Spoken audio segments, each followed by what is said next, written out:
હું પાણીની બોટલ મોકલાવું. હા, આરામથી અહીંયા જ મૂકી દઈશું, વાંધો નહીં. નીચેથી લાવવી પડશે? ના પાડી જશે.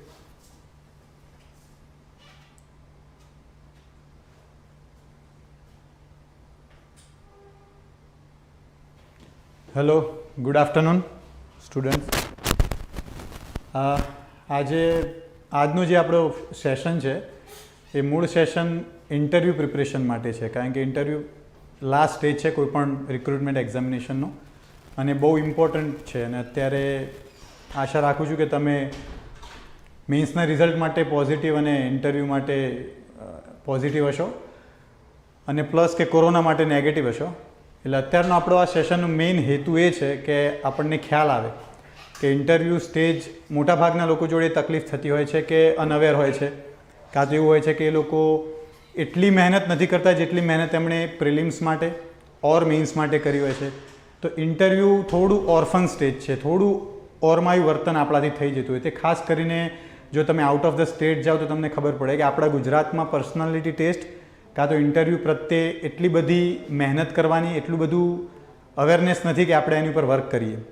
તો આજનો સેશન છે કોઈ પણ એક્ઝામિનેશન. આ સેશન આપણે અત્યારે જે નેક્સ્ટ પોલીસ ઇન્સ્પેક્ટરનું મેન્સનું રિઝલ્ટ આવવાનું છે એના પછી જે ઇન્ટરવ્યૂ આવશે એ અને એસટીઆઈના જે ઇન્ટરવ્યૂ આવશે એ, કાં તો નેક્સ્ટ કોઈ પણ રિક્રુટમેન્ટમાં જે પણ સ્ટેજે ઇન્ટરવ્યૂ આવવાનું હોય તો એ સ્ટેજમાં સ્ટુડન્ટ કઈ રીતે પ્રિપેર કરે, કારણ કે એ છેલ્લું સ્ટેજ એવું હોય છે કે જેની અંદર એના પછી ડાયરેક્ટ રિક્રુટમેન્ટ હોય છે, એના પછી ડાયરેક્ટ ઓર્ડર હોય છે. તો આ છેલ્લું સ્ટેજ મિસ ના થાય એમાં કઈ રીતે સારામાં સારું પરફોર્મન્સ આપી શકાય. પ્રિલિમ્સમાં આપણે આખું વર્ષ મહેનત કરતા હોઈએ છીએ, મેઇન્સમાં આપણે આખું વર્ષ મહેનત કરતા હોઈએ છીએ, પરંતુ જો ઇન્ટરવ્યૂના સ્ટેજ ઉપર જો આપણે મહેનત ના કરી શકીએ તો આખી પ્રોસેસ ઝીરોથી શરૂ કરવાની થાય છે. અને આપણામાં અવેરનેસ અત્યારે જો ઓછી હોય તો એ રીતે પોસાય નહીં, કારણ કે એક જાગૃત સ્ટુડન્ટ તરીકે તમે લોકોએ બહુ મહેનત કરી હશે, તમે વર્ષોના વર્ષો આપ્યા હશે, કોઈકે જોબ છોડી હશે, કોઈકે ફેમિલી ફંક્શન્સ છોડ્યા હશે. તો જેટલું તમે વર્ક કર્યું છે એ વર્ક છેલ્લે તમને ફળ આપે એના માટેનું જે ક્રુશિયલ સ્ટેજ છે એ ઇન્ટરવ્યૂ સ્ટેજ છે. એટલે સૌથી મહત્ત્વનો આ સેશનનો આપણો ઉદ્દેશ એટલો જ છે કે તમને ખબર પડે કે આ સ્ટેજ ઉપર આપણે કોઈ ભૂલ નથી કરવાની, આ સ્ટેજ ઉપર આપણે કોઈ આળસ નથી કરવાની, આ સ્ટેજ ઉપર આપણે એવું નથી કરવાનું કે બે સ્ટેજમાં બહુ મહેનત કરી છે તો ઓકે હવે તો બધું થઈ જ ગયું છે. ઇન્ટરવ્યૂ બહુ જ અલગ પ્રોસેસ છે અને પ્રોસેસ બહુ નાની છે. 15, 20 કે 25 મિનિટ મેક્સિમમની પ્રોસેસમાં તમને એ આખી તમારી લાઈફ ટાઈમની એક જોબ આપી શકે એવું પોટેન્શિયલ ધરાવે છે. તો જે તમે મહેનત પ્રિલિમ્સમાં કરી, જે મેઇન્સમાં કરી, એ જ શિદ્દતથી તમે ઇન્ટરવ્યૂ માટે અવેર થઈ શકો. ઇન્ટરવ્યૂ કેમ ઇમ્પોર્ટન્ટ છે, ઇન્ટરવ્યૂમાં શું શું કરી શકો, અને અત્યારે આપણે જે ઇન્ટરવ્યૂ પ્રોગ્રામ આપવાના છીએ તો એની અંદર શું શું હોઈ શકશે, શું શું ઓફર થશે તમને કે તમને જેનાથી બેનિફિટ થાય, તો એના માટેનો મૂળ ઉદ્દેશ છે. આજે આપણે કઈ રીતે એપ્રોચ કરીશું એના માટેનું આ લેક્ચર છે. એટલે તમને ખબર પડે કે અત્યારે કોરોના ટાઈમ્સમાં અનસર્ટેનિટી બહુ છે. આપણને ખ્યાલ નથી કે રિઝલ્ટ ક્યારે આવશે, આપણને ખ્યાલ નથી કે ઇન્ટરવ્યૂ ડેટ ક્યારે. પણ ઓનરેબલ ચેરમેન સાહેબ જીપીએસસીએ જે ટ્વીટ કરી છે એની ઉપરથી આપણે એટલું કહી શકીએ કે નજીકના ભવિષ્યમાં જો મેન્સનું રિઝલ્ટ ડિક્લેર થાય તો એના તરત 10મા, 11મા કે 12મા દિવસથી ઇન્ટરવ્યૂ પ્રોસેસ થઈ જવાની પૂરેપૂરી શક્યતા રહેલી છે. તો આપણે એ માટે અવેર હોવા જોઈએ. સપોઝ તમારો ઇન્ટરવ્યૂ પહેલા જ દિવસે આવી જાય તો તમે એવી એક્સપ્લેનેશન ના આપી શકો કે મને 10 જ દિવસ મળે એટલે હું પ્રિપેર ના થયો. ઇન્ટરવ્યૂ એ કન્ટિન્યુઅસ પ્રોસેસ છે. એટલે એના માટે આપણે કઈ રીતે અવેર થવું, શું કરવું, સહેજ પણ ઢીલાશ ન વર્તવી, એના માટેનું આજનું લેક્ચર છે. તો આજે આપણે મેઇન કરીશું interview guidance and capacity building. એટલે બે કીવર્ડ છે. એક તો it is a interview guidance programme.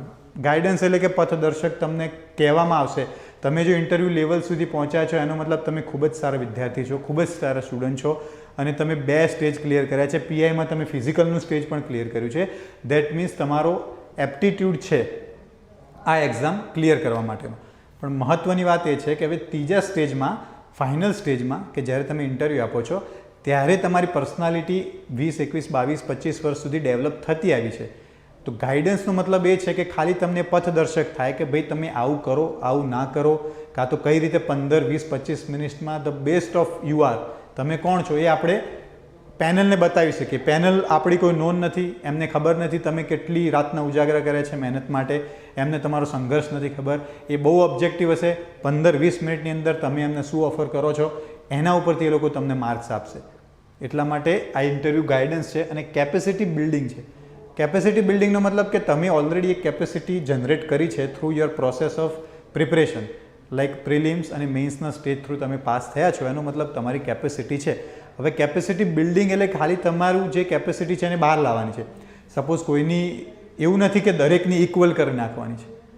If તમારી કેપેસિટી X% હોય તો X + 10% આપણે કરી શકીએ.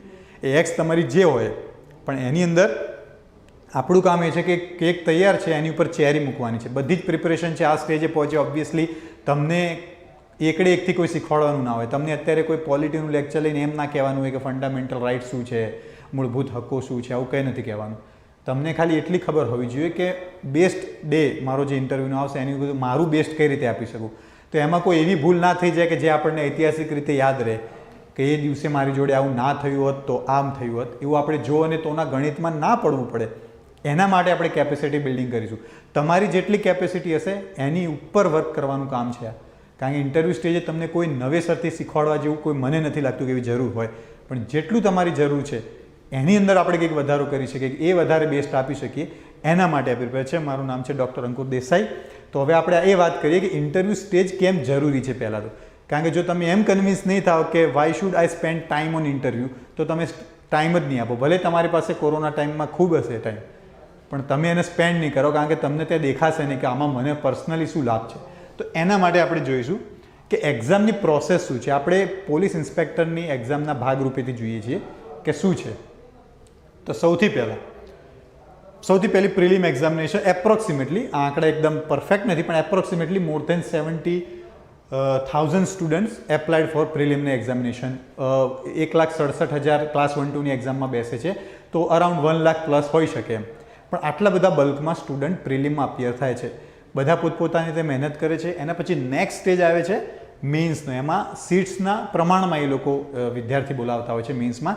એટલે આપણે જે એક્ઝામની વાત કરીએ છીએ એમાં એપ્રોક્સિમેટલી 520 વિદ્યાર્થીઓ આની અંદર અપિયર થાય મેઇન્સમાં. એટલે તમને ખબર પડે કે કઈ રીતે ડાયરેક્ટ કોમ્પિટિશન કિલ કરે છે. સારા એસ્પાયરન્ટ હોય, ખરાબ એસ્પાયરન્ટ હોય, કંઈ ન કહી શકાય. જેમ યુપીએસસી લેવલે છે, જીપીએસસી ક્લાસ 1-2 લેવલે છે, એમ કોઈ પણ એક્ઝામ લેવલે આ થઈ શકે. એટલે એનો તમને કટ દેખાય કે આ તમે અંદરના સર્કલમાં ગયા તો એપ્રોક્સિમેટલી 520, જે બધા સારા જ એસ્પાયરન્ટ હોય. 520માંથી એવું ના હોય કે અચ્છા 200-300 ઠીક હશે, બાકી બધા એવું કશું જ નથી. બધા સારી મહેનત કરનારા 520 વિદ્યાર્થીઓ અહીંયા પહોંચે. હવે જ્યારે રિઝલ્ટ ડિક્લેર થશે ત્યારે આપણને ખબર પડશે કે લોકો લગભગ જીપીએસસી 3 ગણા ઉમેદવારોને બોલાવે છે ઇન્ટરવ્યૂ લેવલે. તો આપણને ખ્યાલ આવે કે એપ્રોક્સિમેટલી 180 to 210, કારણ કે કોઈ પણ કેટેગરીમાં હોય, મેલ, ફિમેલ, ઓપન, ઓબીસી કે કોઈ પણ રીતે, તો દરેક કેટેગરી ઉપર જો સરખા માર્ક થતા હશે છેલ્લા વિદ્યાર્થીના, કટ ઓફવાળા વિદ્યાર્થીના, તો એ બધાને ઇન્ટરવ્યૂ કોલ આપી દેવો એક નિયમ છે. એટલે તમને ખબર પડી જાય કે લગભગ 60 સીટ છે, તો 180 કાં તો 210ની આસપાસની સંખ્યામાં લોકોને ઇન્ટરવ્યૂ કોલ આપવામાં આવશે. અને છેલ્લે પવિત્ર PDF જે આવશે, તમારું રિઝલ્ટ જે ડિક્લેર થશે, તો 60 કેન્ડિડેટ થશે કે જેમનું નામ હશે, કારણ કે ઓબ્વિયસલી 60 સીટ છે.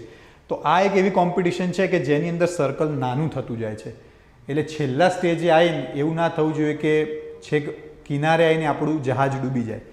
આગળ ક્યાંક ભૂલ થઈ હોય તો એ પણ કરેક્ટ કરવાનો ટાઈમ ઇન્ટરવ્યૂમાં છે, કારણ કે ઇન્ટરવ્યૂમાં સ્કોપ છે. એટલે 60 સ્ટુડન્ટ તમારે 180-210માંથી 60 સ્ટુડન્ટમાં આવવું હોય તો આ સ્ટેપ તમે એવી રીતે ઇગ્નોર ના કરી શકો.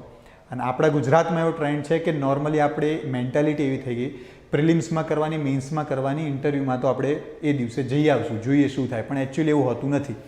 જો તમે સરખી એકાદ મહિનો ઇન્ટરવ્યૂ પર સારી રીતે પ્રિપરેશન કરીએ આપણે, તો there are many high chances કે તમે એમાં સારામાં સારા માર્ક ઇન્ક્રીઝ કરી શકો. બીજી એક વસ્તુ આ એનાલિસિસ ઉપરથી એ જાણવા મળે છે કે 1 માર્કની કિંમત કેટલી હોઈ શકે. જ્યારે આવી ટફ કોમ્પિટિશન ચાલતી હોય ત્યારે 1 માર્ક તમને ઇન આઉટ તો કરી જ શકે, પણ એના સિવાય કે તમને કરિયર જ્યાં સુધી તમારું ચાલશે ત્યાં સુધી એ તમારો રેન્ક તમને હેલ્પ કરશે. એટલે 60માં લાવો ત્યારે જ્યારે 60 સ્ટુડન્ટની વાત હોય ત્યારે માર્કનું માર્જિન વધારે ના હોય. સપોઝ કે 300 કેન્ડિડેટ જેવા હોય અને 300 કેન્ડિડેટ સિલેક્ટ કરવાના હોય, તો ફર્સ્ટ કેન્ડિડેટના માર્ક અને લાસ્ટ કેન્ડિડેટના માર્ક વચ્ચે ડિફરન્સ હોઈ શકે, 50 માર્ક, 60 માર્ક, આવું ડિફરન્સ હોઈ શકે. પણ જ્યારે 60 સ્ટુડન્ટની વાત ચાલતી હોય, 60 એસ્પાયરન્ટને આપણે જોબ આપવાની વાત ચાલતી હોય, ત્યારે ફર્સ્ટ સ્ટુડન્ટ અને લાસ્ટ સ્ટુડન્ટ વચ્ચેનું માર્જિન એટલું હાઈ ના હોય. એટલે સપોઝ 20 માર્કનું બી માર્જિન હોય તો એ આખું માર્જિન ઇન્ટરવ્યૂ ડિસાઇડ કરી શકે. એટલે એ ઉપરથી આપણને ખબર પડે કે સપોઝ કોઈ માણસ એવા હોય કે જેનો માર્ક કેટલા આવ્યા છે કે કેટલા એમની મેઇન્સમાં આવ્યા છે આપણને કોઈને ખબર નથી. એટલે જ્યાં સુધી રિઝલ્ટ આવ્યું નથી ત્યાં સુધી આપણે ફર્સ્ટ રેન્ક ઉપર જ છીએ એ રીતે સમજીને બી તમે ચાલો તો પણ આ સ્ટેજ ઇમ્પોર્ટન્ટ થઈ જાય. કારણ કે એમાં એક બાર એવો હોય કે સપોઝ આ રીતનું છે, એમાં આ સ્ટુડન્ટ 3 સ્ટુડન્ટના ભાગ પાડો. આ સ્ટુડન્ટ એવા છે કે જેમણે મેઇન્સમાં કમ્પેરેટિવલી હાઈએસ્ટ માર્ક લીધા હશે પણ આપણને હજુ ખ્યાલ નથી કોઈને. આ એવા સ્ટુડન્ટ છે કે જેમને મીડિયમ માર્ક છે અને આ સ્ટુડન્ટ એવા છે કે જેમને મેઇન્સમાં ઓછા માર્ક છે. તો આ ત્રણેય કેટેગરીના સ્ટુડન્ટ માટે ઇન્ટરવ્યૂ કેમ ઇમ્પોર્ટન્ટ છે આપણે જોઈ લઈએ એક જ સેકન્ડમાં.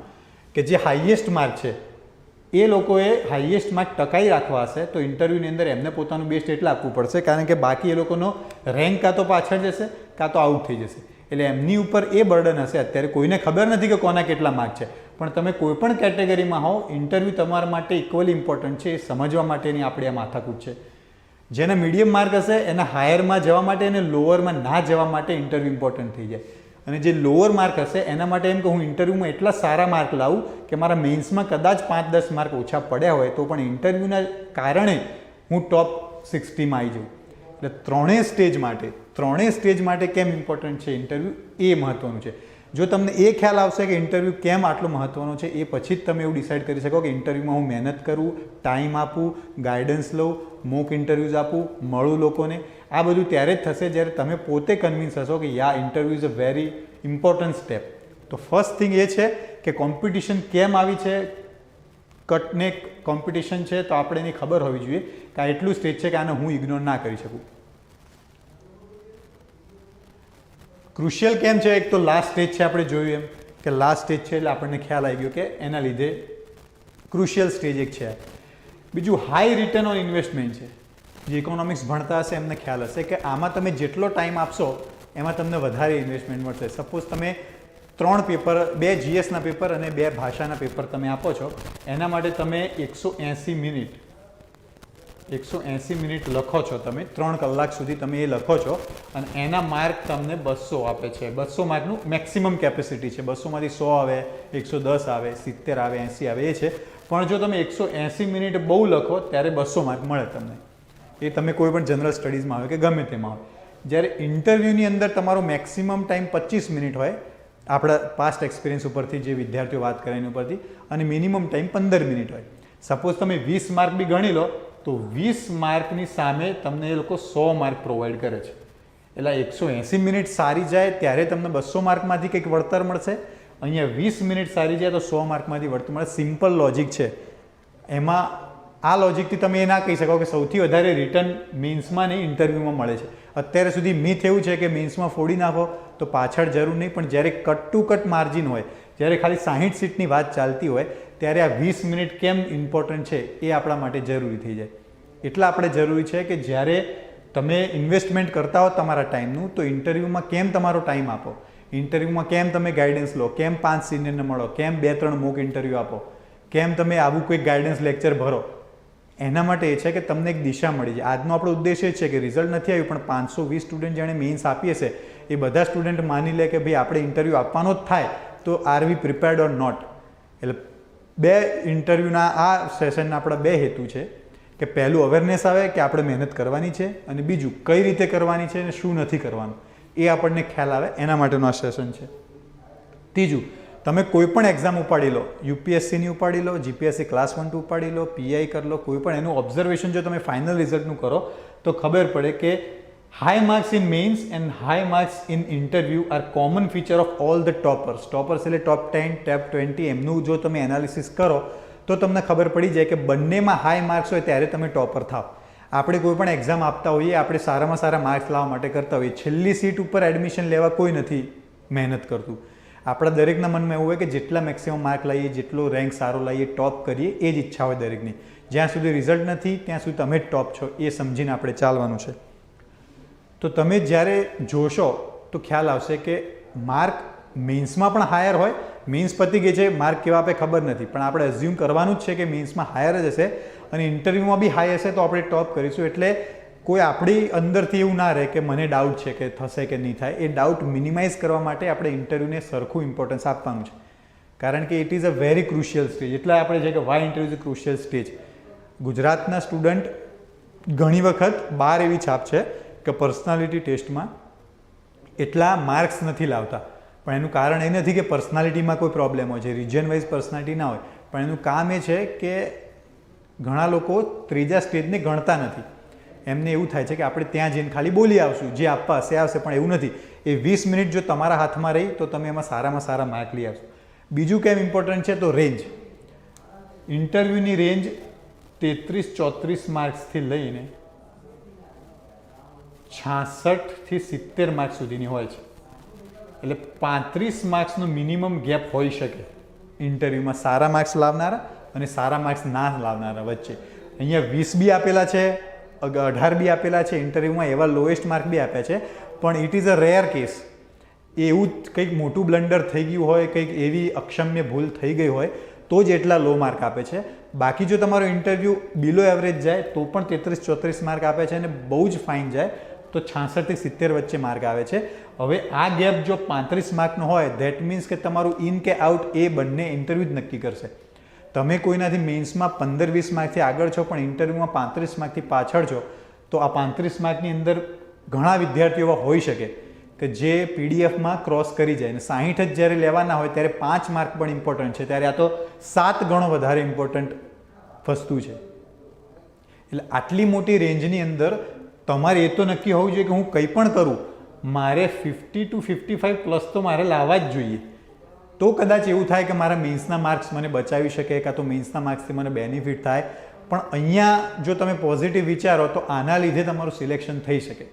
તમને ખબર છે કે આ રેન્જ મોટી છે, આ રેન્જની અંદર મારે ડિઝાસ્ટર કરવું નથી, એના માટે જે મારે મહેનત કરવી જોઈએ એ અત્યારે જ મારે કરી લેવી જોઈએ. તો એ તમને ખ્યાલ આવી જાય કે ઓકે તો આ છે. તો એના માટે ઇન્ટરવ્યૂ તમને કેમ ઇમ્પોર્ટન્ટ છે એ મેઇન હતું સમજાવવાનું. હવે ઇન્ટરવ્યૂમાં માર્ક લાવવા માટે તો તમે એમાં બે રીતે એપ્રોચ કરી શકો. પહેલું, તમે બહુ જ સારા વિદ્યાર્થીઓ છો, તમે આ સ્ટેજે પહોંચ્યા છો, એટલે તમને તેડીને કોઈને લઈ જવાની જરૂર નથી, તમને ખાલી આંગળી જ ચીંધવાની જરૂર છે. આ રીતે કરો, it will be good for you. એટલે સૌથી પહેલો એપ્રોચ હશે તમારો પર્સનલ પ્રિપરેશન હશે. જ્યારે રિઝલ્ટ આવશે, જ્યારે તમને ખબર પડશે કે હા okay I am going to appear in interview, તો તમને ખ્યાલ આવી જશે કે ઓકે ચલો હું શું કરું, શું તૈયારી કરું.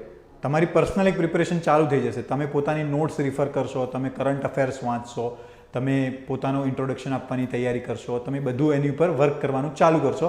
આ તમારી પર્સનલ તૈયારી છે કે જે તમને પોતાને સૂચશે કે હું કેટલી મહેનત કરું, હું કેટલી કરું. 10 દિવસ છે, 15 દિવસ છે, 18 દિવસ છે, જેટલા પણ દિવસ હોય તમે એનું પ્લાનિંગ કરશો.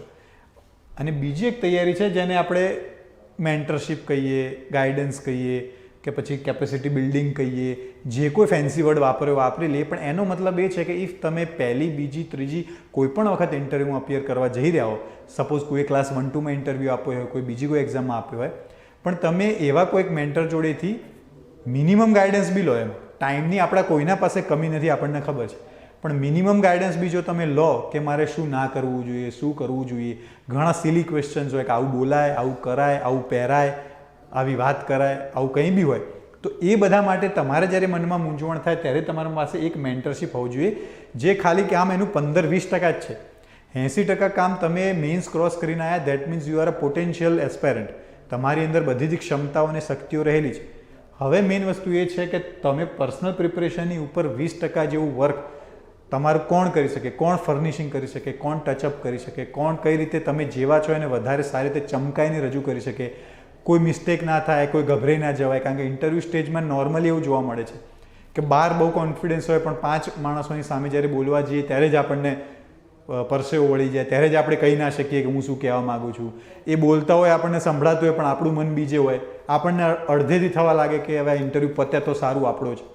હંમેશા યાદ રાખવાનું, જેટલી વાત વધારે કરવાનો ટ્રાય કરશું, એ 15 મિનિટની 20 મિનિટ થાય, 25 મિનિટ થાય તો એ પોઝિટિવ સાઇન છે. આપણે એવો ટ્રાય કરવાનો કે વધારે ને વધારે ટોપિક ઉપર પેનલ જોડે આપણે ડિસ્કશન કરી શકીએ.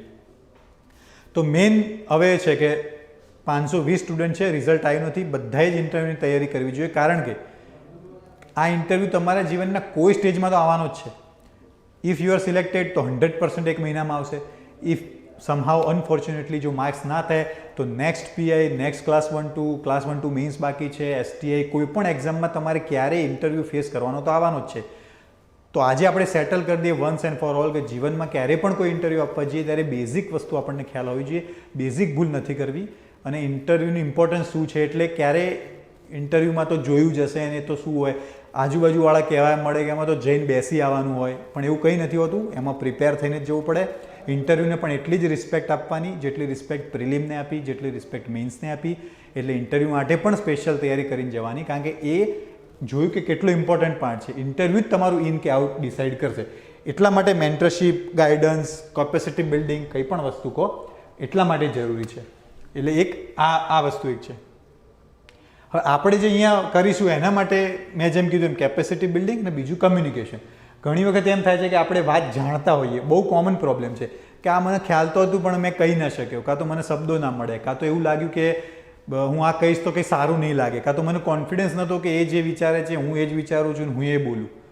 તો કમ્યુનિકેશન ઉપર વર્ક કરવું બહુ ઇમ્પોર્ટન્ટ છે, કારણ કે તમને એ નથી ખબર તમારે ના ત્યાં કોઈ નામ લેવાનું છે ઇન્ટરવ્યૂમાં. તમારું ખાલી આઈડેન્ટિટી, તમારું ગ્રેજ્યુએશન, તમારો વર્ક એક્સપિરિયન્સ અને તમે જે ઇન્ટ્રોડક્શન આપો છો એ છે. એટલે તમારું કમ્યુનિકેશન છે એ જ તમારું આઈડેન્ટિટી કાર્ડ છે. એટલે કમ્યુનિકેશન જેટલું સારું, માર્ક્સ એટલા સારા. આ સિમ્પલ લોજિક છે. નોલેજ ઓછું હોય વધારે હોય 15-20 મિનિટમાં કોઈ ચેક ના કરી શકે અને એમને ખબર છે.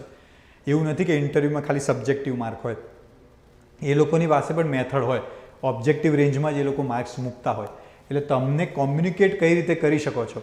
નોલેજ એમણે ચેક કરી લીધું છે, હવે અમને એક જ ડિસિઝન લેવાનું છે કે આ માણસ કેપેબલ ઇનફ છે કે નહીં કે અમે એને આટલો મોટો ભાર આપી દઈએ.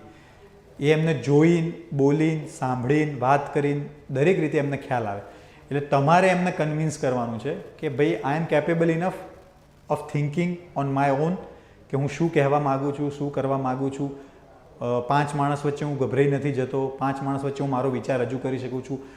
જવાબ સાચો ખોટો ક્યાંય કશું હોતું નથી. કોઈ પણ વસ્તુનો જવાબ 10 રીતે આપી શકાય, પણ તમે કઈ રીતે એને રજૂ કરો છો, way of telling is more important at this stage. સિવાય કે હા મેન્સમાં તમે લખ્યું હોય તો એ રીતે પોઈન્ટ નથી કહેવાના, પણ તમને એ ખબર હોવી જોઈએ કે હું શું કહું છું. એટલે આપણો ફોકસ એરિયા નેક્સ્ટ આ જે ઇન્ટરવ્યૂ ગાઈડન્સ પ્રોગ્રામ થશે તેમાં આ 2 વસ્તુ ઉપર હશે. કસ્ટમાઇઝ અપ્રોચ આપણે કરવું પડશે, કારણ કે જેટલા સ્ટુડન્ટ આવશે એ સ્ટુડન્ટની દરેકની સ્ટ્રેન્થ અલગ હશે. એટલે ઓલ સાઇઝ ફિટ્સ ઓલ એવી રીતે નથી કહેવાનું કે ભાઈ એક જ સાઇઝ બધાને ફિટ થઈ જશે, એવું નથી.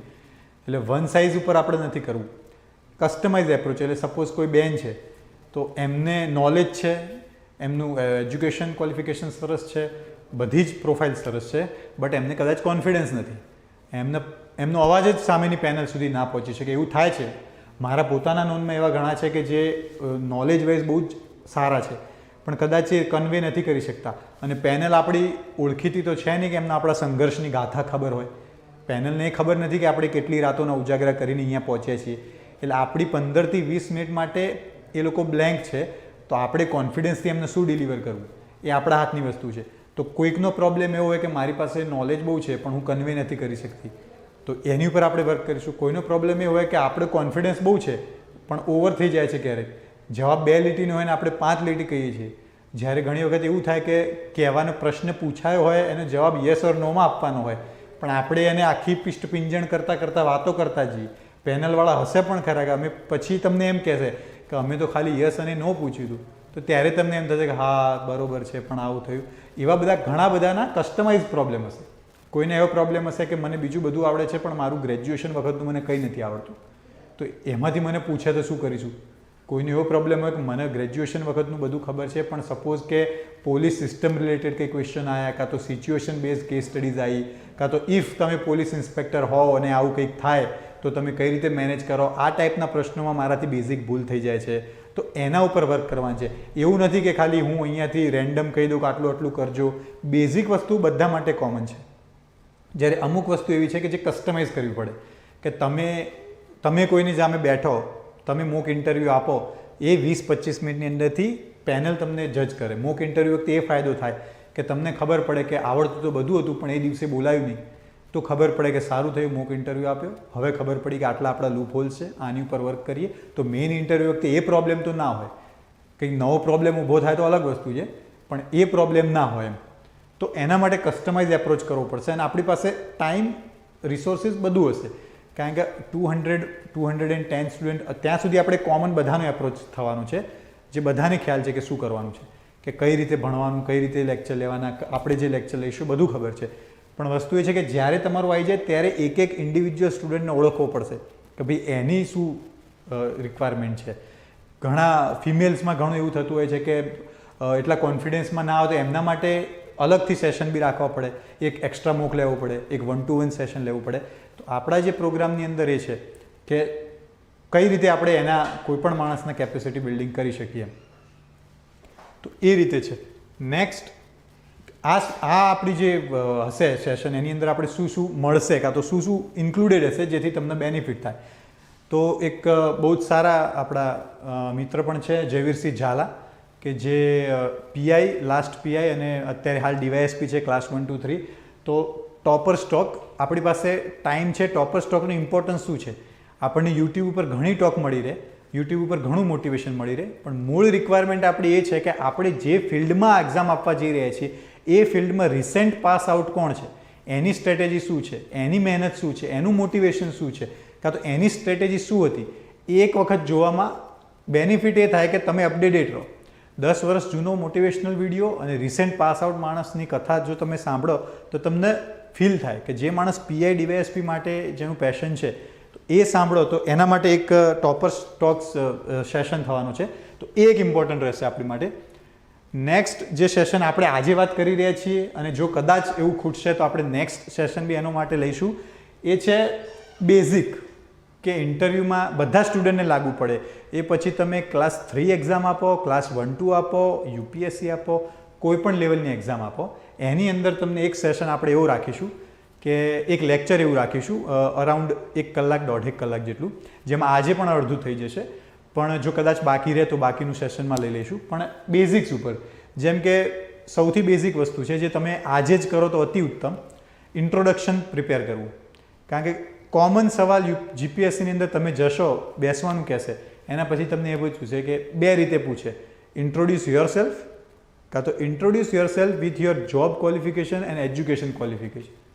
બંનેના જવાબ રેડી કરવાના. તમને એવું લાગે કે બંનેમાં શું ફરક છે, તો પેલું તમને સ્પેસિફિક પૂછ્યું છે જેમાં તમારે એમ જ કહેવાનું હોય કે my code is XYZ, I did my schooling from this, I did my graduation from this.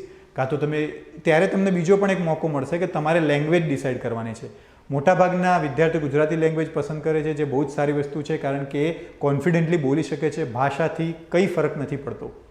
એટલે મનમાં જો મૂંઝાતા હોવ કે ઇંગ્લિશ લેવાથી 5 માર્ક્સ વધારે મળે છે, ગુજરાતીમાં આવું કરે છે, તેવું કંઈ નથી. લેંગ્વેજ બાયસ નથી થતો.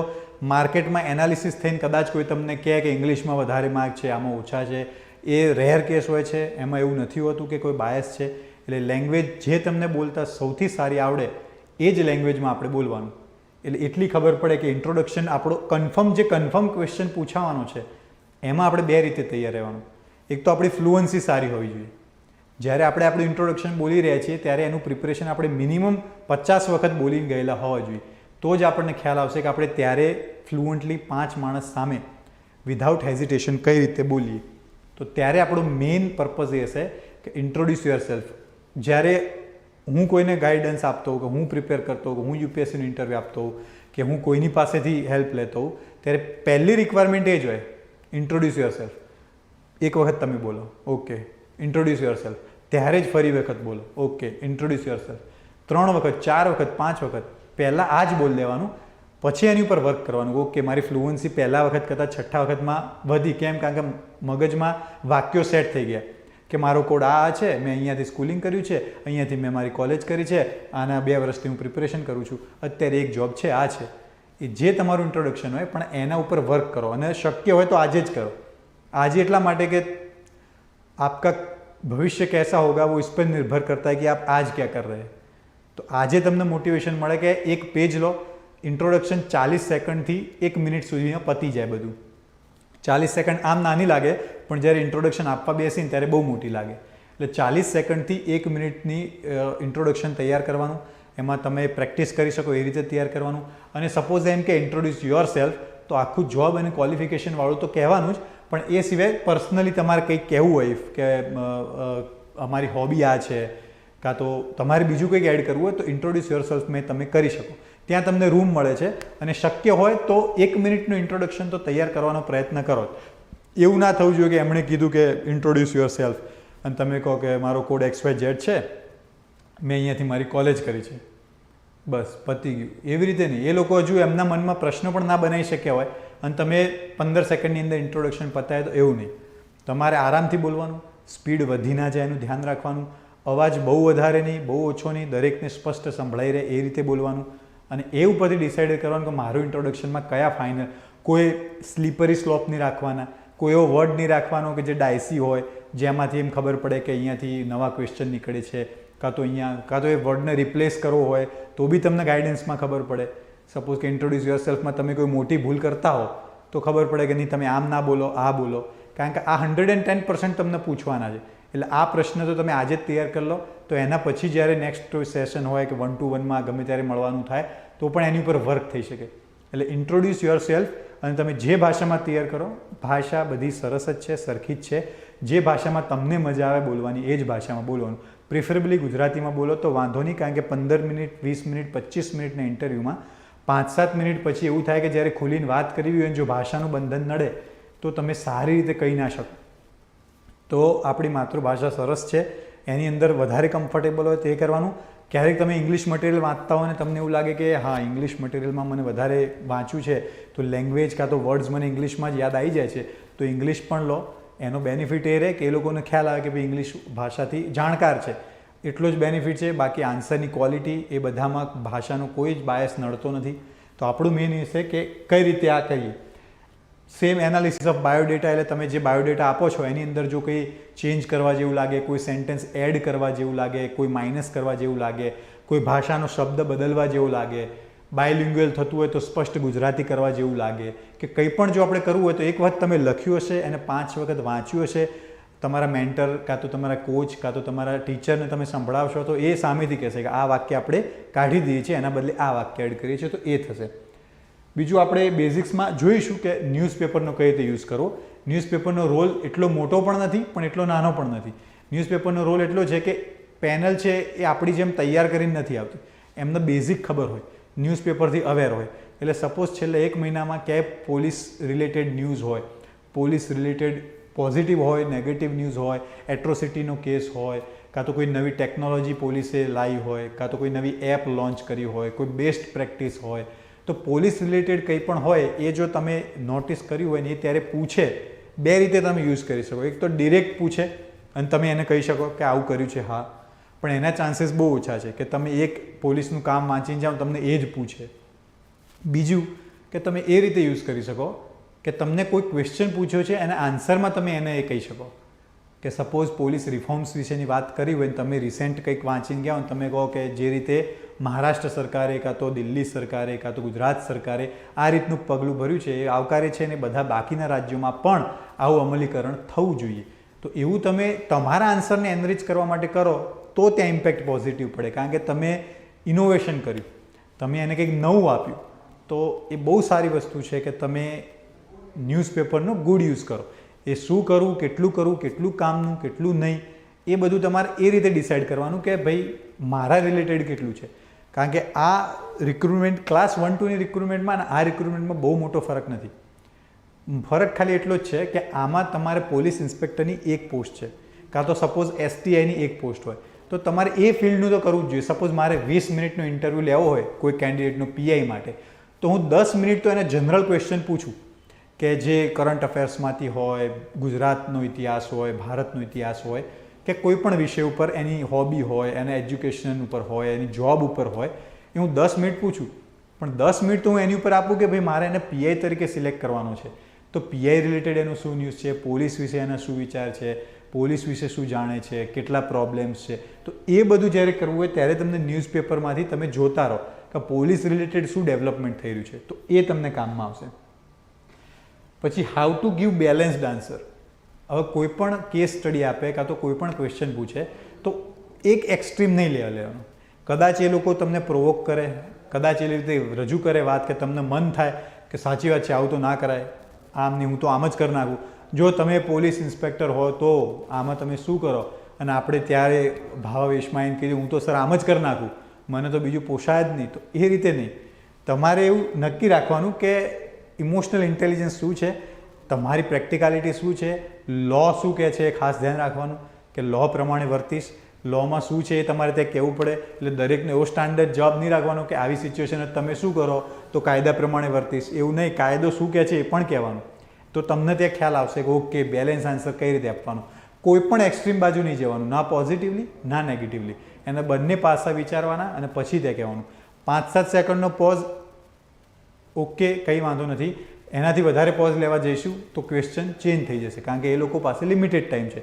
અને ટ્રાય એવું કરવાનો કે મેક્સિમમ નંબર ઓફ ક્વેશ્ચન થાય. એટલે તમે 5 સેકન્ડનો પોઝ લઈને પછી તમારો જવાબ ક્રિસ્પ આપી દો તો એ લોકોને કોઈ બીજા એવા પેટાક પ્રશ્નો રહે નહીં અને એના ઉપરથી નવા ક્વેશ્ચન ઉપર જાય. હાઉ ટુ કીપ કામ એ બહુ જરૂરી છે, કારણ કે 5 મિનિટનો 20 મિનિટનો ઇન્ટરવ્યૂ હોય ને એની પહેલી 5 મિનિટ જો આપણા ધાર્યા પ્રમાણે ન ગઈ તો પછીની 15 મિનિટ ખાલી પતાવા ખાતર પતાવીએ છીએ એવી પણ ન જવી જોઈએ. એ તમે કવરઅપ કરી શકો. ઘણી વખત એવું થાય છે કે ઇન્ટરવ્યૂની અંદર એવા ક્વેશ્ચન પૂછાય કે જે પ્રોપર ફેક્ટ બેઝડ હોય. આ કઈ સાલમાં થયું, આમાં કેટલા છે, આમાં શું છે, પ્રોપર ફેક્ટ બેઝડ હોય. એમાં તમે બ્લન્ટલી સારી રીતે પોઝિટિવ સાથે કે no sir I don't know, sorry sir મને આ વિશે જાણ નથી એવું કહી શકો. એમાં કોઈ જ ના નહીં. સળંગ 5-7 ક્વેશ્ચનમાં પણ તમે કહી શકો કે મને આ વિશે જાણ નથી, તો એમને ખ્યાલ આવી જશે કે ઓકે. પણ 5-7 ક્વેશ્ચનની પછી તમે એવું ના કરતા કે એનાથી એવું ખ્યાલ આવે કે ઓકે ચલો હવે મારે આમાં કંઈક આન્સર આપવો જ પડશે, એવું નહીં. ઓટોમેટિક પેનલવાળા લોકો એ ઝોન બદલીને તમને બીજા ઝોનમાં લઈ જશે. તમને એવા ક્વેશ્ચન પૂછશે કે જે રિલેવન્ટ હોય કાં તો જે અલગ હોય, જેના કારણે તમે એને આન્સર આપી શકો.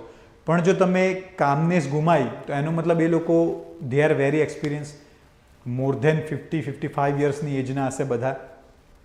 તો એ બધાને ખ્યાલ હશે કે ભાઈ કઈ રીતે માણસ પોતાનો બિહેવિયર કરે છે. એટલે આખી ગેમ આની જ છે. તમે 5 આન્સર આપીને બી જો કામ કમ્પોઝ બેઠા તો ત્યાં તમને સારા જવાબ આપનાર કરતાં પણ વધારે માર્ક્સ મળશે, એ નક્કી છે. કારણ કે પ્રેશર હેન્ડલ કરવું પોલીસ ઇન્સ્પેક્ટરની લાઈફનો પહેલો નિયમ છે. બીજું બધું કાયદા પાછળથી શીખાય, બીજી બધી ડેવલપમેન્ટ પાછળથી થાય. પરંતુ કામને તમે કઈ રીતે પ્રેશર હેન્ડલ કરો છો એમને સિલેક્ટ કરવાના હોય. જો તમે પ્રેશર હેન્ડલ ના કરી શકતા હો, 2 કેન્ડિડેટ સેમ હોય અને એક પ્રેશર હેન્ડલ કરી શકે છે, એક નથી કરી શકતો, તો ઓબ્વિયસલી કોઈ પણ માણસ, તમે હો કે હું હોઉં, એવા જ કેન્ડિડેટને પસંદ કરે કે જેમાં એને લાગે કે આ માણસ કામ કરી શકશે. આ માણસને જો ભાર આપીશું તાલુકાનો તો એ કરી શકશે. એવો કોન્ફિડન્સ એ પેનલને ત્યારે અપાવવો એ આપણું કામ છે. એટલે એના માટે કે ભાઈ 2-4-5 મિનિટ ખરાબ બી જાય, મોક ઇન્ટરવ્યૂમાં તમને એક્સપિરિયન્સ થશે. એક મોક બહુ જ સારો જશે, બીજો મોક નહીં સારો જાય, ત્રીજો મોક ફરી સારું જશે. એટલે તમને ખબર પડી, જે શીખવા મળ્યું હશે બીજા મોકમાં શીખવા મળશે કે જ્યારે આપણા ઝોનના પ્રશ્નો ના આવ્યા તો એ 2-3 મિનિટ કઈ રીતે શાંતિથી પસાર કરી દેવી અને પછી પાછા આપણા ઝોનમાં ક્યારે 6 મારવી. એટલે જ્યારે યોર્કર આવે ત્યારે તમે એને ડોટ બોલ કરો તો કંઈ વાંધો નહીં, પાછળ ફૂલ ટોસ આવશે ત્યારે 6 મારવા મળશે. પણ એ ટાઈમે આઉટ નહીં થવાનું, એ મહત્ત્વની વસ્તુ છે. એટલે કામનેસ બહુ જ ઇમ્પોર્ટન્ટ છે. જવાબ 3 ઓછા આવડે ચાલશે, પણ પોતાના બિહેવિયરમાં અંદર આપણે ગુજરાતીમાં કરીએ તો બહુ રઘવા ના દેખાવું જોઈએ એમને. તો એ એક મહત્ત્વની વસ્તુ છે. પછી how to handle question based on moral integrity. Moral ઇન્ટિગ્રિટીને એક ક્વેશ્ચન પૂછવો સ્વાભાવિક છે, કારણ કે પોલીસ ઇન્સ્પેક્ટર છે અને પોલીસની બહારની ઇમેજને અત્યારનું જોતા લોકો એવું તો કંઈક પૂછશે કે જે તમારા મોરલ વેલ્યુઝ ચેક કરશે. એટલે how to handle question based on moral. એટલે હું અત્યારે હું માની લઉં છું કે તમે મોરલી ઇન્ટિગ્રેટ છો જ, એમ તમારે ઇન્ટિગ્રેટ છે, એટલે આપણે એવું કહીએ છીએ કે કઈ રીતે હેન્ડલ કરવું એમ. તો એની માટે એવું છે કે કોઈ પણ ક્વેશ્ચન જ્યારે આવે ત્યારે તમારે એની અંદર જો ટ્રાન્સપરન્સી, કમ્પેશન, ઓનેસ્ટી કે કોઈ પણ એ ટાઈપની વેલ્યુ જો ડિસ્ક્રાઇબ થતી હોય, કાં તો ઇમોશનલ ઇન્ટેલિજન્સ થતું હોય, કાં તો કંઈ પણ એની અંદર જો તમને એવું લાગતું હોય કે યુઝ કરી શકાય એવું છે, તો તમારે પેનલ સામે ત્યારે જ તમે કહી શકો એમ કે આ મોરલી સાચું ખોટું. કાયદાકીય જ્ઞાન તો તમે કહેશો જ, પછી જ્યારે તમને સ્ટેન્ડ લેવાનું કહેશે ત્યારે તમે એને તમે શું સ્ટેન્ડ લીધું છે એના એમ કરતાં ઇમ્પોર્ટન્ટ છે કે તમે 2 પોઈન્ટ જોયા એમ કે આ મોરલી ખોટું છે એટલે હું નહીં કરું એમ. તમને ઘણા બધા એવા પ્રશ્નો પણ આપશે એમ કે તમારા સિનિયર આવું કહેશે તો તમે શું કરશો, પોલીસમાં ડિસિપ્લિન જ મહત્ત્વનું છે, બધી વાત સાચી જ છે એમ. પણ જ્યારે તમારે સ્ટેન્ડ લેવા આવ્યું ત્યારે મોરલી અપર હેન્ડ રાખવાનું એમ. એમાં તમને ત્યારે લોજિકલી એવું બી લાગતું હોય કે આ એકદમ પોસિબલ છે કે નહીં, પણ સ્ટીલ તમારી પર્સનાલિટી એવી ના લાગવી જોઈએ કે this main can compromise. A time પૂરતું એમને તમારી જો અંદર મોરલ વેલ્યુઝ હોય સારી, તો ઇટ ઇઝ યોર જોબ કે તમારી પેનલને ખબર પડે કે ઓકે આ માણસ પાસે હાઈ મોરલ વેલ્યુઝ છે. તમે ત્યારે તમારી ઉપર 3 પેટા પ્રશ્નો નાખે, તમને કંઈક આવું થયું છે અને તમારા ઉપરથી મિનિસ્ટરનો કોલ છે, સિચ્યુએશન બેઝ ક્વેશ્ચન છે, આમાં શું કરશો? તો તમે કહો ના સર હું આમ કરીશ. અરે તો પણ એ કહે છે કે આવું જ કરો. તો તમે કે આમ કરીશ. અરે નહીં તો પણ તમને કહે છે આવું કરો. ત્યારે તમારે જો પહેલેથી સ્ટેન્ડ લીધો છે તો ડગવાનું નહીં કે મને આગળના કન્સિક્વન્સીસ શું છે એ આના પરથી નથી ખ્યાલ, પણ કાયદો આવું કહે છે ને મારી મોરલ વેલ્યુઝ પ્રમાણે મારે આમાં આવું સ્ટેન્ડ લેવું જોઈએ એવું મને હાલ લાગે છે. તો એ ફર્મનેસ જો તમારી ત્રીજી વખત પણ એ તમને પિન કરે ત્યારે જો ટકી શકી, એનો મતલબ કે you are very firm in your stand. ખોટો સ્ટેન્ડ લેવાઈ ગયો હોય જે ફેક્ટ બેઝ ક્વેશ્ચનમાં હોય, તમે એમ કહી દો કે આઈ એમ સોરી સર, મારાથી ભૂલ થઈ ગઈ, એમાં આટલા નહીં આટલા માણસો હતા, આટલા રાજ્યો હતા, કે જે ક્વેશ્ચન હોય ફેક્ટ બેઝ ક્વેશ્ચનમાં તમે કહી શકો કે સોરી સર એ મારી ભૂલ હતી, આવું છે. પણ મોરલ ક્વેશ્ચનમાં તમે પાછળથી સોરી કહીને એમ ના કહેતા કે ના સોરી સર તો હું એ કરી નાખીશ, એવું નહીં. દે આર ચેકિંગ યોર વલ્નરેબિલિટી કે તમે કોમ્પ્રોમાઇઝ કરી દો છો 5 મિનિટમાં અમારી સામે. તમારે એને કદાચ લોજિકલ આન્સર હોય ના હોય ખબર નથી, પણ મોરલ વેલ્યુઝ ડાઉન ના થવી જોઈએ, એ એમના માટે પ્રાઇમ છે. એટલે એ એક છે. બીજું જે છેલ્લે છે ઇન્ટરવ્યૂ અટાયર. ઇન્ટરવ્યૂ કાં તો personality test, it's like a date કે તમે જાઓ છો, 5 જણા તમને જોવાના છે, બધી રીતે જોવાના છે. આપણે કોઈનું કંઈક નક્કી કરવા જવાનું હોય તો આપણે સાદા સિમ્પલ લુકમાં બી જઈ શકીએ, થોડા તૈયાર થઈને બી જઈ શકીએ. તૈયાર થઈને એટલા માટે જઈએ કે આપણે જે બેસ્ટ છીએ એ જ દેખાઈએ. રોજ આપણે એવા ભલે ના રહેતા હોઈએ. એમ ઇન્ટરવ્યૂમાં બી એવું છે કે તમે ઇફ એસ્પાયરન્ટ છો સિરિયસ તો એ રીતે પ્રિપેર થઈને આવવાનું, અટાયર સારો રાખવાનો, કારણ કે એ લોકોમાં વેલ્યુ એ લોકો એને ઇમ્પોર્ટન્સ આપે છે કે નહીં એ ખબર નથી, પણ નહીં કર્યું હોય ને જો પાછળથી ખબર પડી કે ભાઈ આવું હશે આના લીધે પ્રોબ્લેમ, તેવું નહીં. વેલ ડ્રેસ્ડ થઈને જવાનું, સારી રીતે અટાયર રાખવાનું.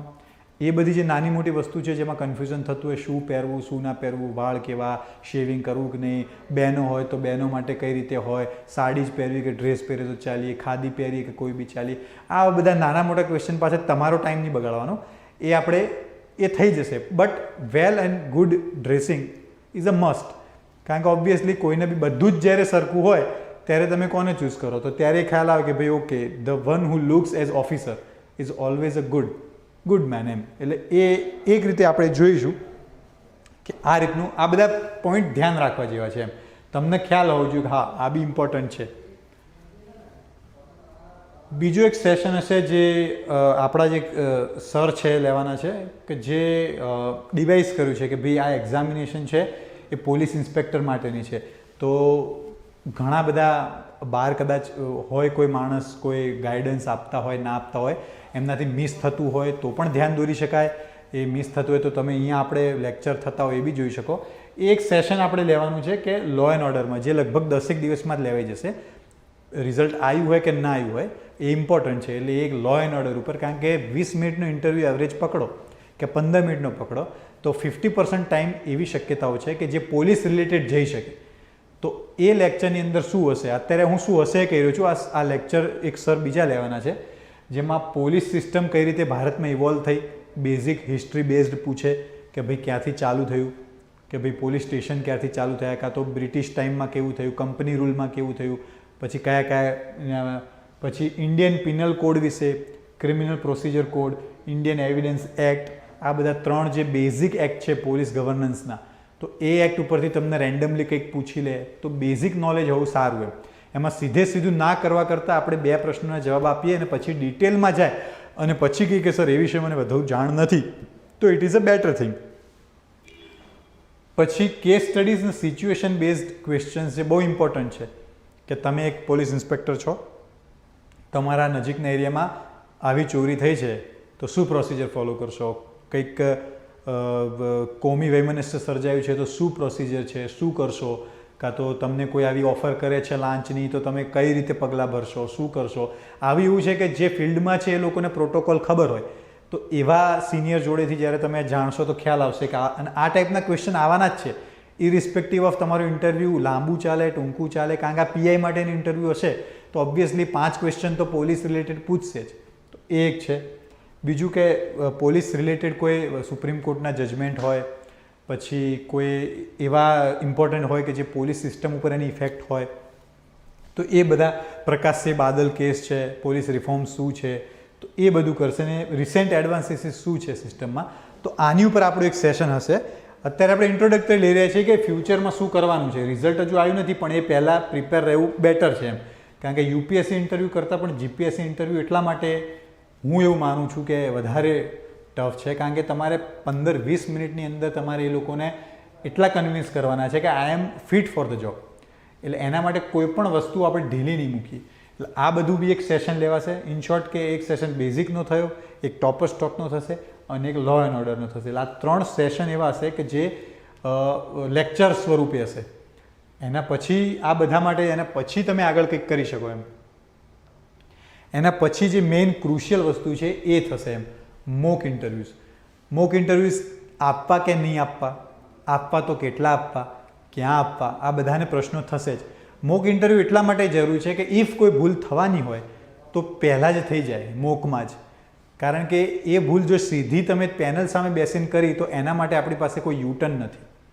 તો એના માટે મોક ઇન્ટરવ્યૂ ઇમ્પોર્ટન્ટ છે કે તમને અહેસાસ થાય કે મારે ઇન્ટ્રોડક્શનમાં ભૂલ પડી કે નહીં, મેં જવાબ આપવામાં ક્યાં ભૂલ કરી, કાં તો મારી ફ્લુઅન્સી ઘટી કે વધી, કાં તો મારો અવાજ ઘટ્યો કે વધ્યો, કાં તો મારી સ્પીડ ઘટી કે વધી.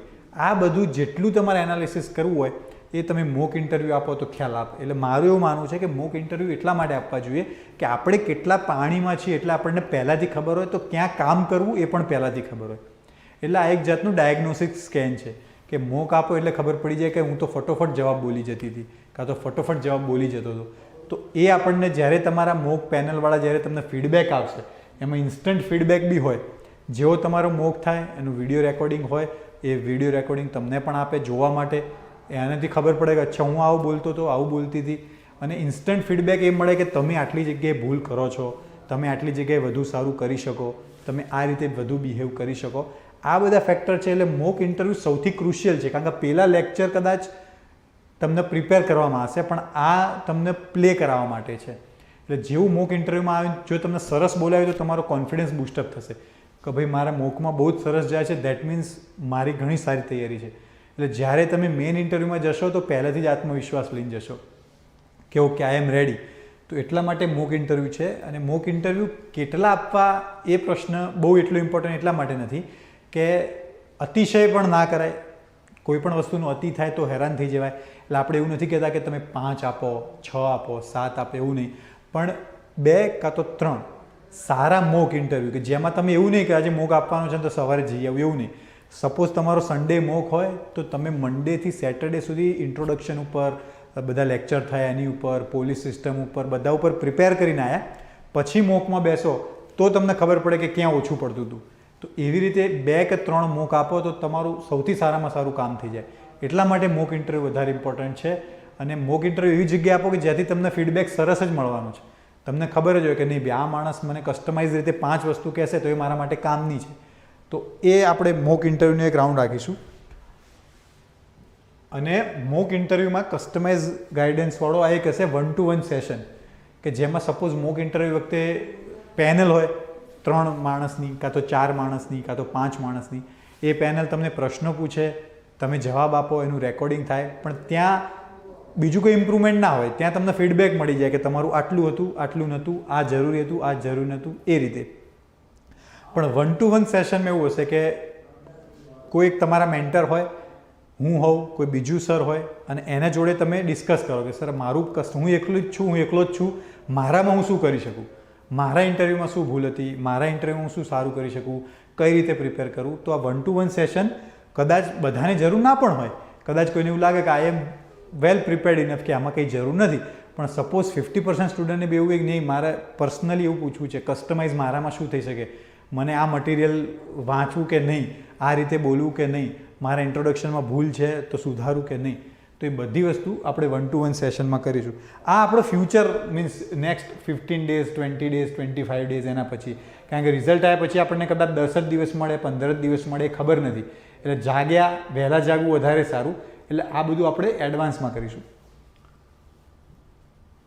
અત્યારે આપણે જે સેશન ચાલી રહ્યું છે કે બેઝિક તમને અવેરનેસ આવે કે આજે તમને જોશ આવવો જોઈએ કે ઓકે ઇન્ટરવ્યૂ આવવાનું છે તો શું કરીએ, શું વાંચી નાખીએ, શું પ્રિપેર કરીએ, ઇન્ટ્રોડક્શન બનાવેલું હોય તો પછી માથાકૂટ નહીં. એ બધા માટે આપણે આજનું સેશન છે. અને બીજું કે બેઝિક શું કરવું અને શું ના કરવું એના માટેનું છે. તો ડૂઝ એન્ડ ડોન્ટ, શું ના કરવું શું કરવું એના માટેનું આપણે છે. પહેલાં તો એ યાદ રાખવાનું કે hope is never a strategy, કે સરસ જ થઈ જશે, ભગવાન ભલું જ કરશે, એ દિવસે સરસ જ જશે આપણું ઇન્ટરવ્યૂ, એવું બધું વિચારવું સારી વસ્તુ છે, પણ એ વિચારીને બેસી રહેવું સારી વસ્તુ નથી. એટલે હોપ ઉપર છોડી ના દેવાય. સ્ટ્રેટેજી તમારે એટલી તો બનાવવી પડે કે મારો ઇન્ટરવ્યૂ એક્સ તારીખે છે તો એના માટે હું પ્રિપેર છું. શું મેં વાંચેલું છે આટલું, શું મેં કરંટ અફેર છેલ્લા 3 મહિનાનું જોયું છે, શું મેં પોલીસ સિસ્ટમ વાંચી છે. ઇફ નહીં તો આજથી જ ચાલુ કરી દો. ઇફ નહીં તો ગાઈડન્સ લો, કોઈને કોન્ટેક્ટ કરો, સિનિયર્સને મળો, મેન્ટર્સને મળો અને પૂછો કે કઈ રીતે કરીએ, શું કરીએ. ને આપણે એ જ કરી રહ્યા છીએ અત્યારે કે તમને ખબર પડે કે આ કરવાનું છે. સપોઝ લેક્ચર થવાનું છે લો એન્ડ ઓર્ડરનું, પણ એ પહેલાં જો તમે police related 10 recent example, case studies કે એવું કંઈક વાંચેલું હોય તો તમે બેટર ઇનપુટ લઈ શકો. Start early. સ્ટાર્ટ અર્લી એટલે ક્યારે સર? તો આજથી જ. કેમ? કારણ કે રિઝલ્ટ ક્યારે આવવાનું ખબર નથી. પોસ્ટ દિવાળી તરત જો ઇન્ટરવ્યૂ સ્ટાર્ટ થઈ જાય તો એવું ના કહેવાય કે હું પીઆઈ બની જ જાત પણ તરત જ ચાલુ થઈ ગયા હતા ઇન્ટરવ્યૂ. એવી એક્સક્યુઝ ના આપવી પડે અને મેક્સિમમ પ્રિપેર રહી શકો. આપણે પહેલાં જોયું કે ઇન્ટરવ્યૂ કેમ ઇમ્પોર્ટન્ટ છે. 35 માર્કથી 70 માર્ક્સની ગેપ આવી શકે છે, તો એ ગેપમાં આપણે 70 માર્ક બાજુ મેક્સિમમ રહી શકીએ. એટલે સ્ટાર્ટ અર્લી, પહેલાં ચાલુ કરી દો, આજથી જ ચાલુ કરી દો. આજે બધા જેટલા લોકો જેને મેઇન્સ આપેલી છે બધા લોકો ટ્રાય કરો કે આજે તમારું ઇન્ટ્રોડક્શન તૈયાર, બેઝિક ફંડામેન્ટ. એની અંદર ચેન્જ આવશે તો કરીશું, પણ આજે એક પેજની અંદર આખું પેજ તમારું ઇન્ટ્રોડક્શનથી લખી નાખો કોઈ પણ ભાષામાં, પણ એનાથી શરૂઆત કરી દો. આજે સરસ દિવસ છે, આજથી એ શરૂઆત કરવાનું. બીજું છે નો યોર સેલ્ફ. એટલે તમને ખબર હોવી જોઈએ કે હું કઈ રીતે રજૂ કરીશ મારા જાતને, મારું એજ્યુકેશનમાં હું શું બોલીશ, ગ્રેજ્યુએશનમાં શું બોલીશ, એ બધું તમારું છે. એટીટ્યૂડ તમારો પોઝિટિવ રાખવાનો છે. પોઝિટિવ એટીટ્યૂડ એટલે કઈ રીતે? તો તમને ખ્યાલ આવે કે દરેક વસ્તુ તમને એવા બી ક્વેશ્ચન આવશે કે જેની અંદર તમારે કાં તો તમે ડિસ્ટ્રક્ટિવ જવાબ આપી શકો કાં તો કંઈક પોઝિટિવ જવાબ આપી શકો. તો ત્યારે યાદ રાખવાનું કે એઝ અ ઓફિસર તમારે હંમેશા પોઝિટિવ એટીટ્યૂડ રાખવાનો છે. ખરાબમાંથી પણ સારું શોધવાનો એટીટ્યૂડ છે. તો એ રીતે કાયમ એવું નહીં, શલ્ય નીતિ નહીં અપનાવવાની, કાયમ એવું રાખવાનું કે આમાંથી કંઈક સારું નીકળે. Don't take GPSC interview in a light spirit. ઘણા આજુબાજુવાળા મળતા હશે, ઘણા સ્ટુડન્ટ હશે, ઘણા લોકો એવા હશે કે જે તમને કહેશે કે ઠીક છે ઇન્ટરવ્યૂના દિવસે તો બેસી આવવાનું, પર્સનાલિટી તો તમારી વાંચતા વાંચતા જ ડેવલપ થઈ ગઈ હોય એવું નથી હોતું. તમે જો ઇન્ટરવ્યૂ માટે જાઓ છો તો તમારે મહેનત કરવી પડે. તમે ઇન્ટરવ્યૂ માટે જાઓ છો તો તમને ખબર હોવી જોઈએ કે તમે શું બોલવાના છો, કઈ રીતે બોલવાના છો, કયા ટોનમાં બોલવાના છો, કઈ રીતે કરવાના છો, એ બધી રીતે. Develop self confidence. Develop self confidence એટલે સાહેબ ઓવરનાઇટ કરી દઈએ? ના, એવું નહીં. સેલ્ફ કોન્ફિડન્સ હોય જ, પણ એ ખાલી એટલે બહાર ના આવતો હોય કારણ કે આપણા સિસ્ટમની અંદર વાયવા આપવાનો ટ્રેન્ડ છે કોલેજથી ચાલુ થાય છે. આપણે સ્કૂલ ટાઈમથી વાયવા નહોતા આપતા. સ્કૂલ ટાઈમથી આપણને ખબર નથી કે ભાઈ આપણે 5 સાહેબો, 2 સાહેબો, 1 સાહેબની સામે જવાબ આપવા પડશે. એટલે આપણી અંદર આપણને કોઈ એમ કહે કે મેન્સમાં તો હું જોરદાર લખી દઉં પણ ઇન્ટરવ્યૂ નહીં આપું, ઇન્ટરવ્યૂમાં મને આવું થાય, એ દૂર કરો તો ઓટોમેટિક કોન્ફિડન્સ તો બધાને હોય જ. એટલે સેલ્ફ કોન્ફિડન્સ હોય જ, ખાલી એને એક્સપોઝ કરવાનું છે કે ભાઈ તમે જ્યારે 2-3 ઇન્ટરવ્યૂ આપશો, અહીંયા મળશો, આપણે ચર્ચા કરીશું, ત્યારે ખબર પડશે કે કઈ રીતે વર્ક કરવાનું છે. કેમ પહેલાં ધીરું બોલાતું હશે કારણ કે જવાબમાં વિશ્વાસ ના હોય. પૂછીશું આપણે એમ કે ભાઈ પોલીસ રિફોર્મ્સ ઉપરનો કયો જજમેન્ટ હતો? તો પ્રકાશસિંહ બાદલ કેસ. તમે શ્યોર હશો પણ બોલી નહીં શકો. તો એવું નહીં. તમારે હંમેશા એ ધ્યાન રાખવાનું કે તમે જે આન્સર આપો છો એ જો કન્વિન્સ હો તો એને કન્વિન્સિંગ રીતે જ ડિલે કરો. અને જો કન્વિન્સ નથી તો એમને કહી દો કે આઈ એમ નોટ શ્યોર સર, પણ મને એવું લાગે છે કે કદાચ પ્રકાશસિંહ બાદલ કેસ હતો. તમારો આન્સર જે હોય પણ તમારી કન્વે કરવાની સ્ટાઇલ યુનિક અને સારી હોવી જોઈએ.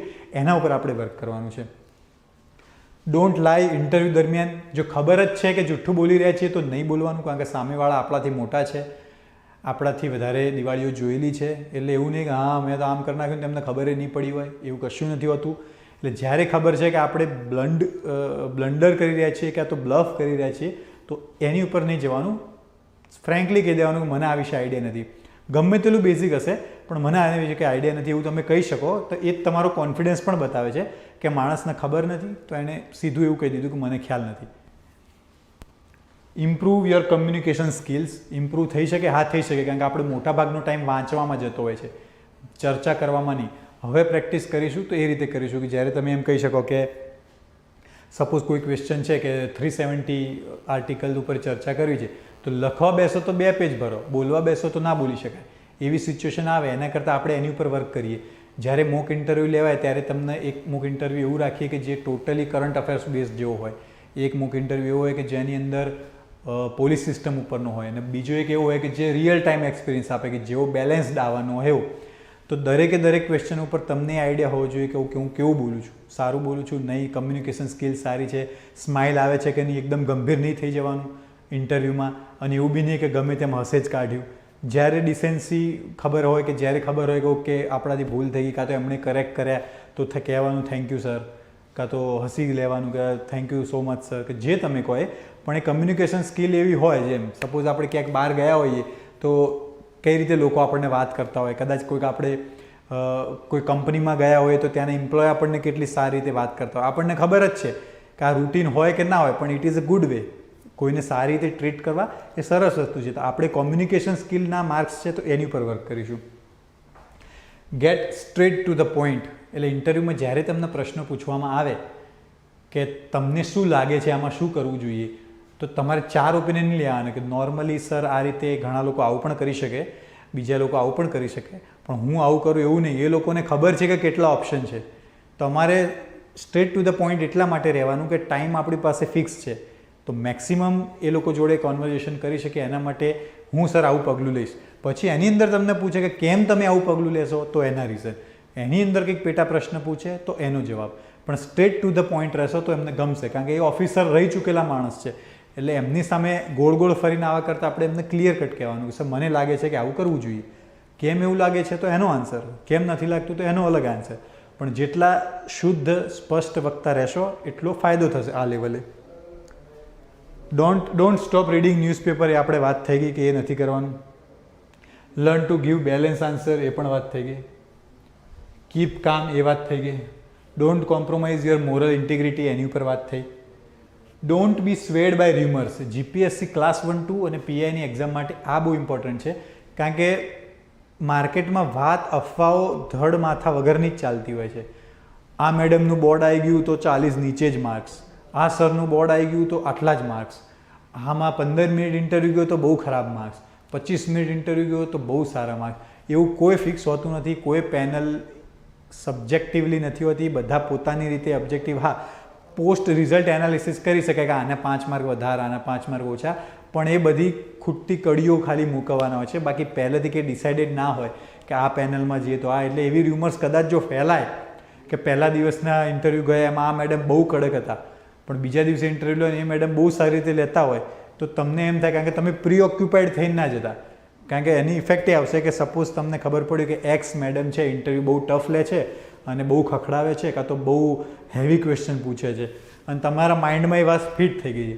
હવે સપોઝ તમારે ત્યાં ચિઠ્ઠી ઉછળીને નક્કી થાય છે અને તમે ત્યાં ડિસાઇડ કર્યું કે કોનું બોર્ડ આવ્યું, તો બોર્ડ નંબર 4, અને એક્સ મેડમનું બોર્ડ છે, તો ઇવન ઇન્ટરવ્યૂમાં જતાં પહેલાં તમારું મગજ પ્રી ઓક્યુપાઈડ હશે, એટલે તમને ત્યાં 5 માર્ક્સનું નુકસાન કરાવશે, કારણ કે તમે પ્રી ઓક્યુપાઈડ હશો. એટલે બધા જ લોકો ઓબ્જેક્ટિવલી માર્ક આપે છે, બધા જ સારા માર્ક પણ આપે છે, મીડિયમ માર્ક પણ આપે છે, ઓછા માર્ક પણ આપે છે.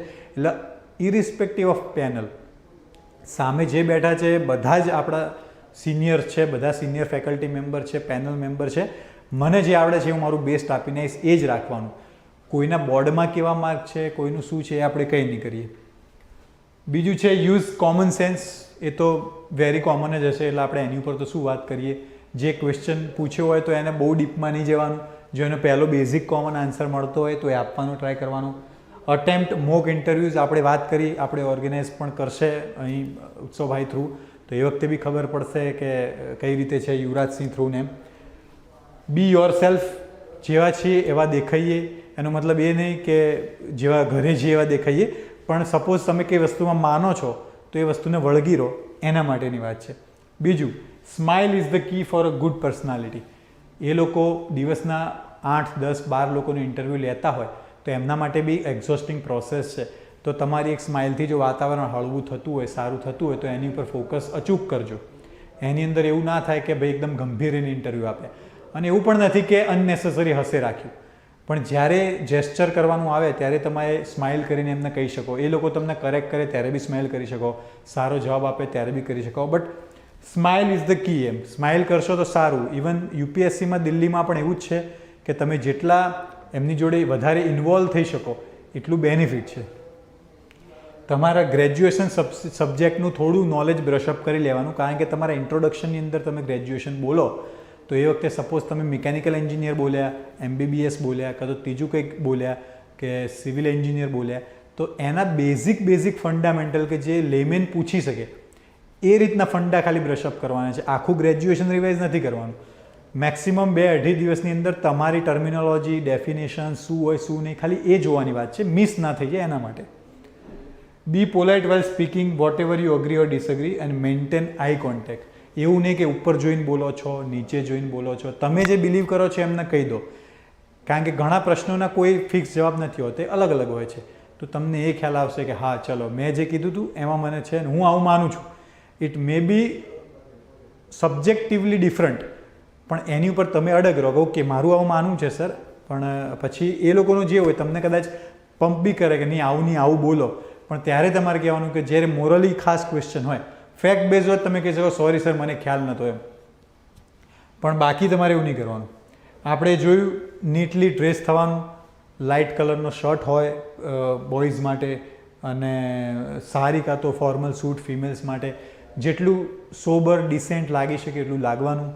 સૂટ પહેરો તો બી વેલ એન્ડ ગુડ છે, બાકી બસ ડિસેન્ટ લાગવા જોઈએ કપડાં માટે. કે એવું નથી કે આ જ કરવું આ નહીં કરવું, એવું કશું જ નથી. બિહેવિયર તમે કઈ રીતે કરો છો એ છે. નોલેજ ઓલરેડી ચેક થઈ ગયું છે, એટલે બિહેવિયર ઇઝ ધ કી. તો કે સર તમે તો હમણાં કહેતા સ્માઇલ ઇઝ ધ કી. આ તો 2 કી છે એમ, કે તમે બિહેવિયર સારું રાખો. એની અંદર આવી જ ગયું કે તમે કઈ રીતે એમને એન્ટરટેઇન કરો છો, એમની જોડે કઈ રીતે વાત કરો છો, એમની જોડે કઈ રીતે એમને જવાબ આપો છો. આ બધી વસ્તુ એવી છે કે એવું લાગવું જોઈએ કે ઓફિસર લેવલનો માણસ એક ઓફિસર લેવલના માણસને મળી રહ્યો છે. એટલે જે ડિસેન્સી હોવી જોઈએ એ બી હોવી જોઈએ, જે રિસ્પેક્ટ હોવી જોઈએ એ બી હોવી જોઈએ. કોઈ ઇગોઇસ્ટિક લેવાનું નથી. આપણે ખોટા પડ્યા તો પણ ઈગો ઉપર નથી લઈ લેવાનું. આપણે કંઈક સાચું કીધું છે ને તો એ લોકોને બી એવી રીતે નથી કહેવાનું સાચું કે જે ઓફેન્ડ થઈ જવાય એવું, એમ કે ભાઈ એમને ખોટું લાગી જાય એ રીતે બી નથી કહેવાનું. આ રીતે આપણે વર્ક કરવાનું છે.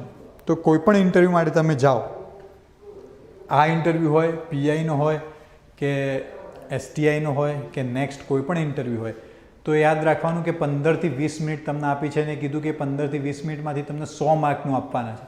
એટલે તમે મેઇન્સમાં જેટલી મહેનત કરી એના હિસાબે આમાં થોડી તો વધારે મહેનત કરવી જોઈએ, કારણ કે આમાં રિટર્ન વધારે છે. ખાલી 20 મિનિટ સારી જવાથી જો આપણને કોઈ ક્લાસ 2ની પોલીસ ઇન્સ્પેક્ટરની જોબ આપી દેતું હોય તો એ 20 મિનિટ માટે જો 20 દિવસ મહેનત કરવી પડે તો એ ખોટી વસ્તુ નથી. પ્રિલિમ માટે આપણે 8 મહિના આપીએ, મેઇન્સ માટે આપણે 4 મહિના આપીએ, તો એટલીસ્ટ ઇન્ટરવ્યૂ માટે 1.5 મહિનો આપવો કંઈ મોટી વસ્તુ નથી. એટલે કહું છું કે ઇન્ટરવ્યૂ મોટાભાગના લોકો લાઇટલી લેતા હોય છે, એ રીતે આપણે ન લઈએ. ઇન્ટરવ્યૂ બહુ ઇમ્પોર્ટન્ટ સ્ટેજ છે, એમાં મહેનત કરવાથી માર્ક્સ સારા આવે જ છે. તમે પોતે આજે પ્રિપરેશન વગર આપો અને સપોઝ તમારા 40 માર્ક્સ આવતા હોય અને 1 મહિનો તમે વેલ પ્રિપેર્ડ થઈને 2 મોક આપીને સેશન કરીને 1-to-1 સેશન કરીને પછી તમે આપો તો તમારા 55 માર્ક આવતા હોય તો એ 15 માર્કનો ગેપ તમને સીધા આઉટમાંથી ઇન કરાવી શકે, સીધું તમારું PDFમાં નામ આવી શકે અને તમને એ રીતે ખબર પડે. એટલે અને જ્યારે 60 જ સીટ હોય ત્યારે માર્જિન 10-12 માર્કથી વધારનું નહીં હોય ટોપર્સનું, અને જે રેન્ક 60માં લાવશે એનું પહેલો રેન્કને 60, તો 10-12 માર્ક તો તમે ખાલી ઇન્ટરવ્યૂમાં જ ક્રોસ કે નીચે આવી શકો, ઉપર આવી શકો. એટલે ઇન્ટરવ્યૂ જે હશે એની ઉપર આજથી જ મહેનત ચાલુ કરો. કશું નહીં તો ઇન્ટ્રોડક્શનથી ચાલુ કરો, 2-2 કલાક આપો, ન્યૂઝપેપરમાં પોલીસ રિલેટેડ જોતા રહો. આ સેમિનાર યુટ્યુબ ઉપર થતા હોય છે, સારા સારા લેક્ચર થતા હોય તો એ જુઓ.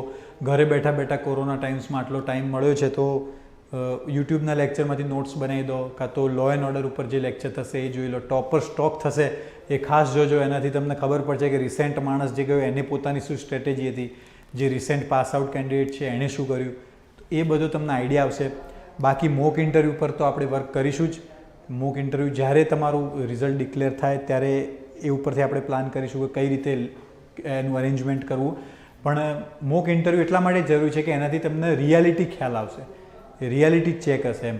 અને એવું પણ જરૂર નથી કે તમને બહુ જ બધી જગ્યાએ અલગ અલગ મોક ઇન્ટરવ્યૂ આપો, બહુ જ મની વેસ્ટ કરવાની જરૂર નથી. તમે ઓલરેડી સ્પેન્ડ કરી હશે મની પ્રિલિમ્સના ક્લાસીસમાં.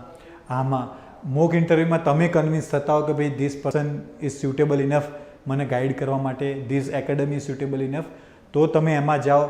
3-4 જગ્યાએ અલગ અલગ દોડધામ કરવાની, કારણ કે સપોઝ તમે એક માણસને જાઓ ને કહે કે નહીં સીટને ટેકો દઈને બેસો, એક માણસ જોઈએ છે કે નહીં સીટને ટેકો દીધા હવે ટટ્ટાર બેસો, તો તમને કન્ફ્યુઝ થવા જેવું કોઈ કામ કરવું નથી. એ બધી બહુ મેટર નથી કરતી વાત.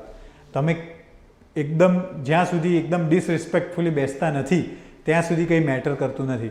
પણ લોકો એટલા બધા ઇનપુટ આપવા જશે તમને, કારણ કે તમે 200 વિદ્યાર્થી હશો આખા ગુજરાતમાંથી કે જેને પીઆઈનું ઇન્ટરવ્યૂ છે, તો તમને કહેવાવાળા 10 માણસો મળશે કે આમની આમ કર, આમની પેલું કર, આની પેલો શર્ટ પહેરજે, આની પેલી રીતે કરજે, આવી રીતેની આમ કરજે, બહુ બધું મળશે. પણ વસ્તુ એ છે કે તમે રિસેન્ટલી જે કોઈ આવી રીતે એક્વાયર્ડ હોય માણસ નોલેજથી, તો એના રિલેટેડ તમે કરો. એ એક ઇમ્પોર્ટન્ટ છે કે તમે એ જુઓ. અલગ અલગ જગ્યાએ કંઈ કરવાની જરૂર નથી કે તમે શું કરી રહ્યા છો, કે તમારા એનાથી ટાઈમ બહુ વધારે જતો હોય, પૈસા બહુ વધારે જતા હોય, એવું કંઈ કરવાની જરૂર નથી. તમે આવી રીતે ઓનલાઈન મીડિયમ બહુ સરસ છે, એનો સારામાં સારો ઉપયોગ કરો. ઇન્ટરવ્યૂને લાઇટલી નહીં લેવું એ આપણું મેઇન ટાર્ગેટ છે, તો આપણે એ રીતે કરીશું એમ.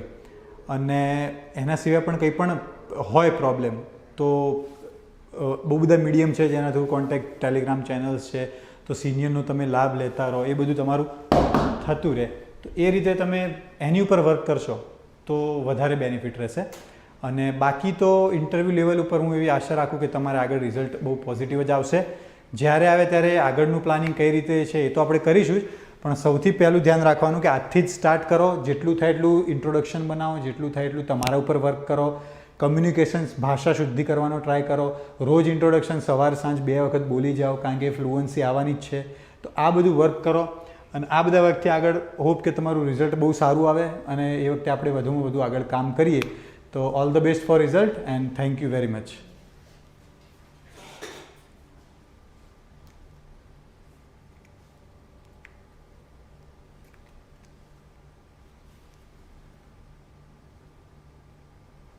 ઓકે.